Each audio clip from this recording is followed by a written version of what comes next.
Week 2 of the Alex Murdaugh trial ends with a lot of evidence. Only problem? It's not evidence for the right case. Fool me once here, driving instructor of the world. What do we mean by that? The prosecution spends almost 2 days in a special hearing, jury isn't present, trying to prove that Alex Murdaugh stole millions of dollars from clients, from his own firm, by opening a separate account in the name of his firm and depositing money in there for his own use. Now, it seems that Alex may be a thief. The problem is he's not on trial for financial crimes. He's on trial for dispatching his wife and son. Sure, those things can be related, but they haven't been proven yet. And the prosecution kept messing up all week. They brought in a fingerprint expert to testify. There were no fingerprints. Alex was even holding a shotgun that night, but there were no prints on it, even after he held it and gave it to police. Then the state called a witness, the chief of police of Allendale, to say he collected some evidence, and he knew that because his initials were on the evidence bag. That's all he testified of. That's it.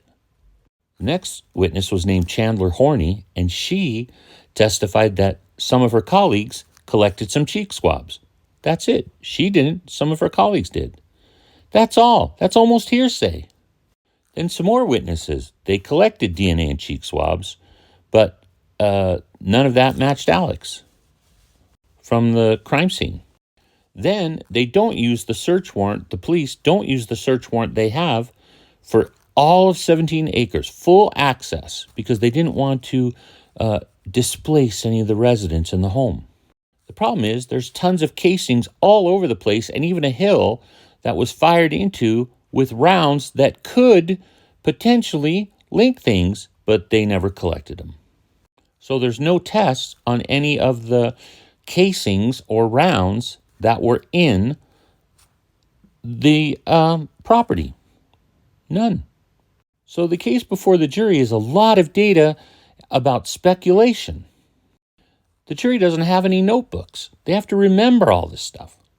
Then, almost all day, they have one witness testify about firearms who reads a dictionary definition of what a firearm is. But the state doesn't have any of the weapons used in the crime or any of the ammunition.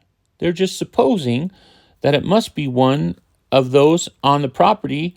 There were 22 pew-pews there, and there was a lot of ammunition all over the place. But there's no proof and no link. But those are super common in the whole community.